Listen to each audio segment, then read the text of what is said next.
ඔන්න යාළුවනේ රසම රස කෑමක් හම්බෙලා තිනවා මේ තියෙන්නේ.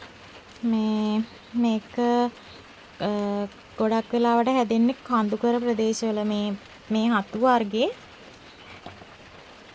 මේකට අපේ පැත්තේ නම් කියන්නේ අඟුරු හතු කියලා. ඔයාලා පැතිවල මේකට මොකක් කියනවද කියලා දන්නේ නැහැ. මේ තියෙන්නේ මේ ඉතින් මම දැන් මේක උයා ගන්න තමයි හදන්නේ.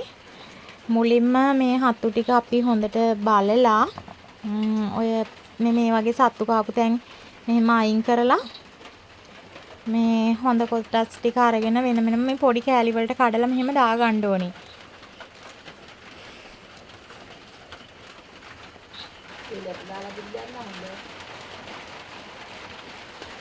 ඔන්න යාළුවනේ මම මේ විදිහට මේ ටික මේ පොඩි කැබලි වලට මෙහෙම කඩා ගත්තා. මේ අර දිග නැට්ට වගේ ඒ කෑල්ල මෙහෙම පොඩියට මේ පොඩි කෑලි වලට ඔහම කඩලා මෙහෙම දාගත්ත වාජනයකට. ඊට පස්සේ දැන් මේක කඳු වලනේ හැදෙන්නේ. කඳුකර ප්‍රදේශවල හැදෙන නිසා සමහර විට සත්තු සර්පය වගේ එහෙම කාලා තියෙන්න පුළුවන්. එහෙම මොකක් හරි විසක් තිබුණොත් ඒක යන්න අපි මුලින්ම මෙහෙම මේ දෙහි ඇඹුල් ටුට්ටක් කොහොම උඩින් දා ගන්නවා. මෙහෙම දාගෙන ඊට පස්සේ අපි මේකට උණු වතුර දානවා. මෙහෙම උණු වතුර දාලා කොහොම පොඩි වෙලාවක් මේක පෙඟෙන්න අපි තියන්න ඕනි. මෙහෙම දාලා කොහොම පොඩි වෙලාවක් අපි මේක තියලා තියනවා.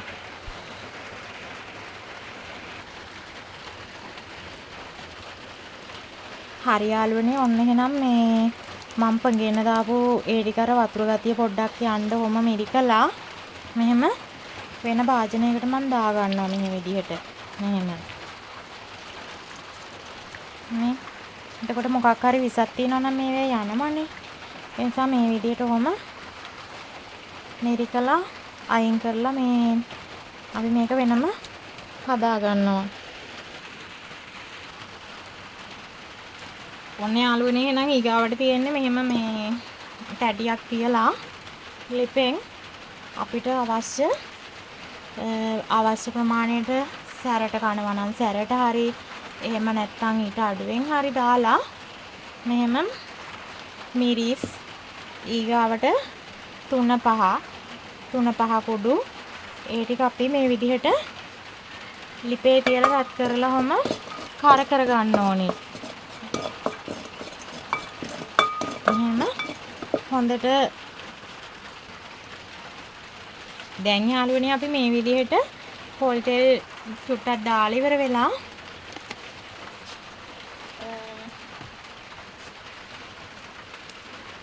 මිරිස්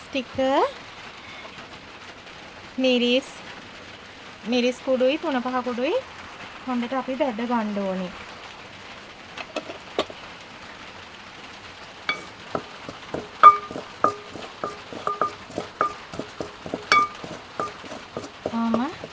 ඊට පස්සේ මෙතන තියෙනවා අමු මිරිස් සුදු ලූණු ගොරක රම්බේ ඒ ටිකත් අපි මේකටම දාලා මේ විදිහට හොඳට මේවා කරලා බෙද ගන්නවා.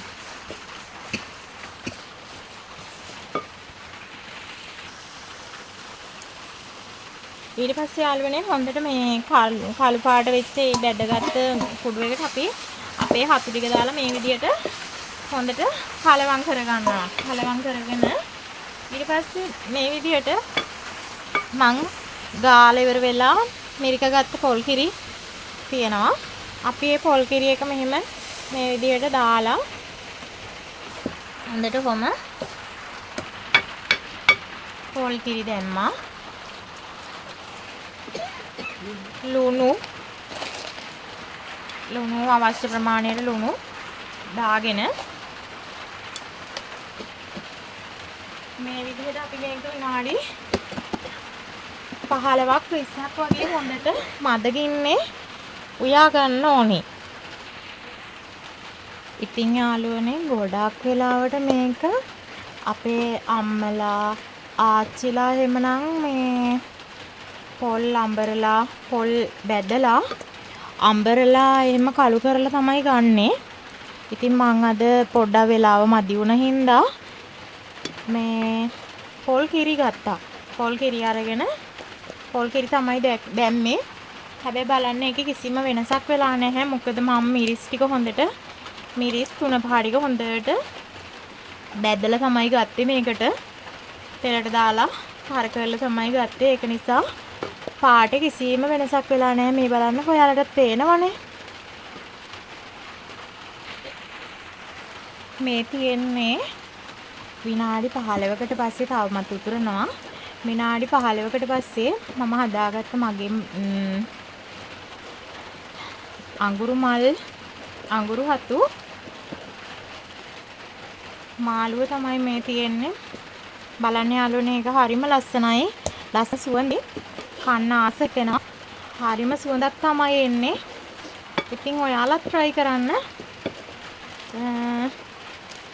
ඔයාලා try කරලා බලලා ඔයාලා හදන ඒවා මටත් ෆොටෝ එකක් මටත් එවන්න. ඉතින් ඔයාලට බුදු සරණයි.